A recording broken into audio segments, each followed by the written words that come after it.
감사합니다. 보건의료노조 위원장입니다. 오늘 누구보다도 제가 제일 기쁠 것 같아요. 우리 나 위원장님은 지금 마음의 부담이 많이 되시는 것 같은데, 항상 저희가 노동조합 활동을 하면서 우리 출신 국회의원 한 명만 있었으면 좋겠다는 생각을 정말 많이 했고, 우리 강은미 의원님 보건복지위원으로 있으시면서 또 저희에게 엄청나게 많은 힘이 되어주셨고, 심상정 의원님도 저희가 어려울 때마다 도와주셨던 거에 대해서 감사의 말씀을 지금 드리고 싶고요. 그래서 특히 또 우리 나 위원장님은 지금 보건의료노조 전 3대를 하셨기 때문에 30여 년 동안 노동조합 활동을 하면서 누구보다도 열정적이고 헌신적으로 해오셨고, 현장에서 잔뼈가 굵으셨고, 이런 활동들을 기반으로 해서 아마 정치를 하신다고 하면 누구보다도 잘할 수 있는 분이신데, 그동안 보건의료노조에서 못 놔드렸기 때문에 이러지 않았나라는 생각이 들고요. 무상의료, 암부터 무상의료 이런 거부터 해가지고 공공의료와 관련된 부분, 그리고 우리 노동조건을 개선하는 데 있어서도 저희 나 위원장님만한 분이 없다라는 생각들을 늘 해왔습니다.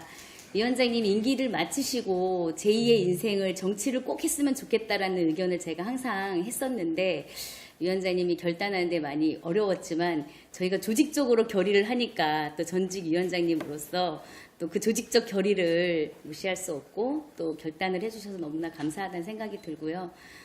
저도 이제 우리 노동자 정치 세력화를 위해서 우리 나 위원장님이 입당함과 동시에 우리 보건의료노조도 더 열심히 하겠다라는 말씀 드리면서 마무리하도록 하겠습니다. 감사합니다. 감사합니다. 이번에는 우리 나순자 전 보건의료노조 위원장님께서 인사 및 입장의 변을 이어주시겠습니다. 네, 너무 과찬의 말씀들을 해주시니까 더 또 어깨가 무거워집니다. 어제 오후에 6시에 김준우 대표님과 그리고 최희선 본부장님, 또 정재민 사무총장님 이렇게 같이 만나서 결정을 했는데, 그리고 나서 이렇게 빠르게 또 기자회견을 잡아가지고 제가 하고 싶은 얘기를 밤새 정리는 했지만 좀 길어진 것 같습니다. 그래도 좀 양해해 주시고 같이 함께 들어주셨으면 좋겠습니다. 지난 12월 국회 앞에서 공공의료 예산을 확보하는 집단 단식 투쟁을 끝으로 지난 30여 년 노동운동을 마무리를 하고 가족들과 함께 2달 동안 저는 저녁이 있는 삶, 그리고 우리 아이들에게는 엄마가 있는 삶을 처음으로 살아본 것 같습니다.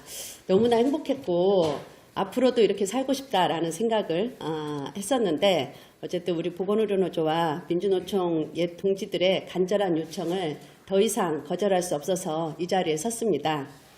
우리 최희선 보건의료노조 위원장님이 보건의료노조 중집에서 결의를 모아서 간곡한 요청이 있었습니다. 그리고 민주노총 산하 선별연맹에서도 많은 분들이 어려운 시기인 만큼 노동자 정치 세력화와 진보정치 재구성을 위해서 나서달라는 요청을 해주셨습니다. 그동안 계속 거절하고 애써 외면하다가 정말 어렵게 이 자리에 섰습니다.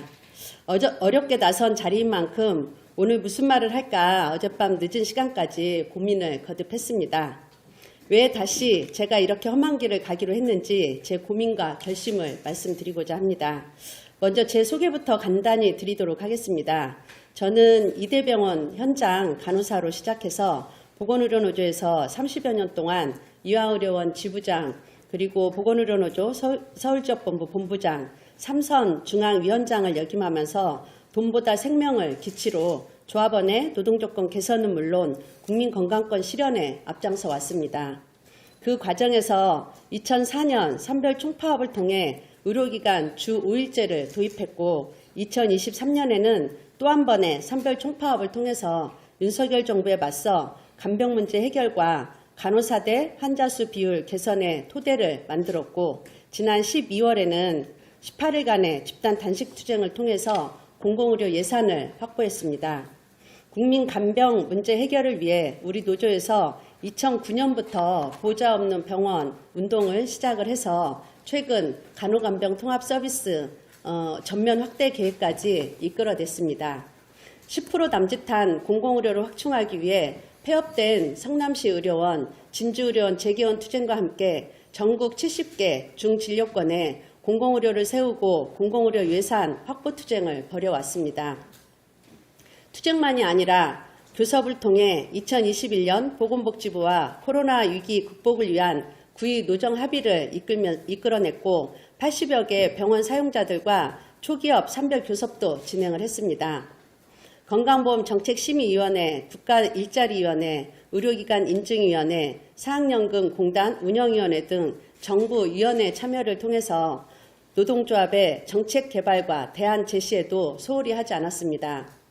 글로벌 시대 PSI, 유니, GNU 등 국제활동을 통해 글로벌 관점에서 노동운동과 보건의료운동의 국제 흐름을 이해하면서 국제연대를 모색해왔습니다. 교섭이면 교섭, 투쟁이면 투쟁, 정책이면 정책, 모든 면에서 성과를 만들면서 이기는 투쟁을 통해 우리 보건의료노조는 3만 명에서 시작해서 이제 10만 조합원 시대를 눈앞에 두고 있습니다. 이제 저는 보건의료노조에서 현장과 함께 국민과 함께 해왔던 노동운동의 경험과 성과를 살려서 녹색정의당에서 노동자 진보정치를 시작하려고 합니다. 저는 노조활동과 정치활동이 크게 다르지 않다고 생각합니다. 조합원을 믿고 조합원과 함께하면서 국민의 눈높이에서 노동운동을 통해 많은 성과를 낸 것처럼 녹색정의당에서도 당원을 믿고 당원들과 함께 국민의 눈높이에서 정치활동을 해나가려고 합니다. 오늘 녹색정의당에 입당하면서 제가 꼭 하고 싶고 잘할 수 있는 일 딱 2가지에 대해서 분명하게 말씀드리도록 하겠습니다. 첫 번째는 지난 30년 간호사로서 보건의료노조 위원장으로서 돈보다 생명을 내걸고 교섭과 투쟁, 정책 활동을 성과적으로 추진한 경험을 살려서 200만 보건의료 돌봄 노동자와 함께 녹색정의당이 초고령 사회를 준비하는 건강과 돌봄 정치의 중심이 되도록 하겠습니다. 가장 먼저 최근 뜨거운 쟁점인 의사 진료 거부 사태를 넘어 국민과 함께 반드시 의사 인력을 대폭 확충하고 공공의료, 지역의료 살리기에 나서도록 하겠습니다. 지난 민주노동당의 무상의료 프로젝트를 되살려 초고령사회 지역 소멸시대 대한민국 의료 바로 세우기 운동을 시작하겠습니다. 한국 의료는 위기입니다. 코로나19 때 공공의료의 위기를 국민 모두가 절감했지만 팬데믹 이후 우리는 다시 소잃고 외양간 고치기도 못하고 있습니다. 윤석열 정부 들어와서 10% 남짓한 공공의료마저 축소되고 응급실 뺑뺑이 사망, 소아과 오픈런, 간병살인 등 세계 10대 경제대국 대한민국에서는 있을 수 없는 일들이 계속 발생하고 있습니다. 간호사와 보건의료 노동자들은 열악한 노동 조건을 견디지 못하고 환자 곁을 떠나고 있습니다. 이런 위기 극복에 동참해야 할 의사들은 20일부터 진료 중단을 한다고 합니다. 그래서 저는 가장 먼저 국민과 함께 의사인력 확충부터 시작하겠습니다. 사실 의료 현장에서는 이구동성으로 말합니다. 의사인력 확충 없는 의료개혁은 사상 누각이고 공연불이라고. 의대 정원 확대는 모든 의료개혁 과제의 출발입니다. 의협은 의사를 이기는 정부는 없다고 하면서 막무가내로 진료 거부를 감행할 태세입니다. 심지어는 응급실, 수술실, 중환자실마저도 내팽개치고 나온다고 합니다. 저는 이렇게 말하고 싶습니다. 국민을 이기는 의사는 없습니다. 그래서 저는 의정 갈등으로만 치달으면서 의료 대란이 우려되는 상황에서 국민이 나서서 의사 진료 거부 사태를 중단시키고 대화를 통해 국민이 원하는 의사인력 확충과 지역의료 살리는 길을 찾겠습니다. 필요하면 환자와 국민의 피해 사례를 모아서 알리고 의협과 전공의 협의회 지도부도 만나도록 하겠습니다. 지금 의정 대립이 의협과 정부의 정면 충돌로 파국으로 끝나면 안 됩니다. 의사도 정부도 국민도 불행해집니다. 의사도 살고 국민도 사는 길을 찾아야 합니다. 그렇게 되기 위해서는 국민이 나서서 의사를 설득하고 양심적인 의사를 지원하면서 의사인력 확충과 지역 의료를 살리는 의료 체계를 만드는 범국민 운동을 시작해야 합니다. 녹색 정의당이 그 중심에 서도록 하겠습니다.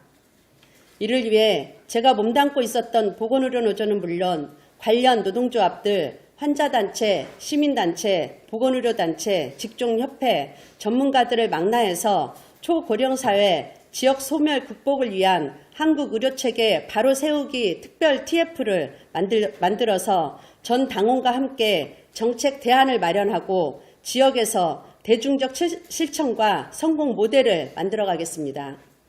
그래서 녹색 정의당이 공공의료와 간병, 돌봄을 통해 국민 건강 지킴이 정당으로 거듭나도록 하겠습니다. 지역 주민들에게 사랑받으면서 지역에 뿌리내리는 정당으로 만들겠습니다. 공공의료를 전국 동네 방방곡곡 세워서 나와 우리 가족 주치의가 되도록 하겠습니다.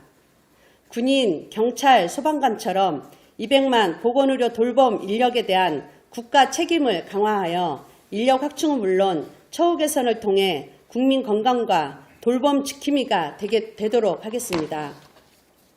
두 번째로는 녹색 정의당에서 1세대 노동자 정치 세력화에 마침표를 찍고 이제 2세대 노동자 정치 세력화 운동을 시작하도록 하겠습니다. 녹색 정의당은 2세대 노동자 정치 세력화 운동의 종착점이 아니라 시작점이 되어야 합니다. 지난 민주노동당 이후 진보정당의 분열로 인해 지난 10여 년 동안 민주노총에서는 노동자 정치 세력화와 진보정치는 더 이상 희망의 언어가 아니라 패배주의와 동의어가 되었습니다. 더 이상 이대로는 안 됩니다. 이제 우리는 지난 노동자 진보정치 운동을 실패라고 명확하게 규정하고 다시 시작합시다. 2세대 노동자 정치 세력화 운동을 위해서는 의회 정치와 현장 운동을 제대로 결합해야 합니다.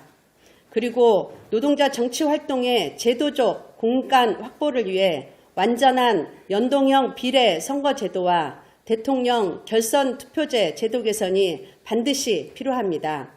이를 위해서는 선거 때만 반짝이는 운동이 아니라 일상적 대중운동이 되도록 하겠습니다. 2세대 노동자 정치 세력화 운동 성공을 위해서는 조직 운동이 중심에 서야 합니다. 불평등 양극화, 노동시장 이중구조, 아니 다면구조를 극복하기 위해서는 조직 노동자부터 나서야 합니다. 조직 노동자가 미조직 노동자에게, 정규직이 비정규직 노동자에게 손을 내밀어 함께하는 사회연대 노동운동을 만들어가도록 하겠습니다. 민주노총 출신 산별위원장으로서 제가 앞장서서 조직 노동을 만나서 머리를 맞대고 노동운동의 혁신과 사회적 역할을 모색해 가겠습니다. 무엇보다 기업의 울타리를 넘어 연대와 평등의 노동운동을 제안하고 만들어 가겠습니다. 그것을 위해 녹색 정의당이 국회에서 초기업 산별교섭, 사회적 교섭 제도화, 입법화에 앞장서도록 하겠습니다. 거부된 노랑봉투법을 다시 살려내고 모든 노동자에게 근로기준법을 적용하도록 하겠습니다. 이를 위해 녹색 정의당이 앞장서서 다양한 노동 현장 노사 대표와 노동시민단체, 국회, 전문가들이 함께하는 불평등 양극화 해소, 한국 노사관계 대전환을 위한 노동 포럼을 만들어 올바른 노동개혁을 아래에서부터 만들어가도록 하겠습니다. 마지막으로 제 희망사항이자 목표를 말씀드리면서 이야기를 마무리할까 합니다. 제가 정의당 입당을 결심하면서 최근 진행 중인 정의당 비례선거 운동 등 몇몇 영상을 봤습니다. 모두가 이렇게 말합니다. 정의당은 위기다. 백척간두에 서 있다. 침몰하는 난파선이다. 총선 후 사라진다. 저는 위기가 바로 기회라고 생각합니다. 지금의 위기에서 그동안 노동자 정치 세력화와 진보 정치가 왜 실패했는지 근본적으로 성찰하면서 한 걸음 한 걸음 다시 내딛었으면 좋겠습니다. 이제 다시 시작이다. 해볼만 하다. 하면 된다. 라는 아우성이 넘쳐나는 녹색 정의당을 한번 만들어 봅시다. 저는 녹색 정의당 지지율 1%, 가장 밑바닥에서 시작하겠습니다. 내일이 총선 D-Day 50일입니다. 4월 10일까지 매일매일 한 걸음씩 노동 현장과 국민의 마음을 얻어서 하루 0.2%씩 지지율을 높여냅시다. 그리하여 4월 10일에는 최소 지난 총선 득표율인 9.67%를 넘겨보도록 합시다. 내친 김에 두 자리까지 가보도록 합시다. 마지막으로 어려운 길이지만 저를 다시 불러낸 최희선 위원장님과 9만 보건의료노조 조합원 그리고 16개 산별노조 16개 지역본부를 포괄하고 있는 120만 민주노총 조합원 그리고 200만 보건의료 돌봄 노동자를 믿고 녹색정의당 심폐소생술 팀장이라는 각오로 4월 10일까지를 골든타임이라고 생각하면서 뛰겠습니다. 그리하여 다시 살아난 녹색정의당의 맥박 소리와 함께 4월 10일 이후 2세대 노동자 정치 세력화 운동과 진보정치 전면 재구성을 위한 대장정을 여러분과 함께 다시 시작하고자 합니다. 지난번 조천호 박사님이 인재 영입 1호로 입당하셨을 때 조 박사님은 그날 입당의 말 제목에서 사랑이 끝난 곳에서도 사랑으로 남아있는 사람이 있다라는 정승호 시인의 본기를 인용하셨습니다.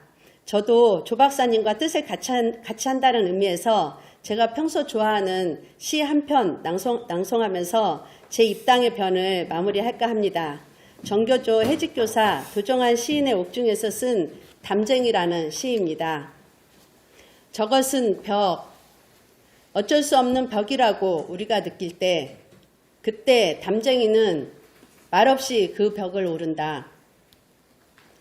물 한 방울 없고 씨앗 한 톨 살아남을 수 없는 저것은 절망의 벽이라고 말할 때 담쟁이는 서두르지 않고 앞으로 나아간다. 한 뼘이라도 꼭 여럿이 함께 손을 잡고 올라간다. 푸르게 절망을 다 덮을 때까지 바로 그 절망을 잡고 놓지 않는다. 저것은 넘을 수 없는 벽이라고 고개를 떨구고 있을 때 담쟁이 잎 하나는 담쟁이 잎 수천 개를 이끌고 결국 그 벽을 넘는다. 마지막으로 이렇게 외치겠습니다. 돈보다 생명이다. 녹색으로 정의롭게, 노동으로 진보답게. 고맙습니다.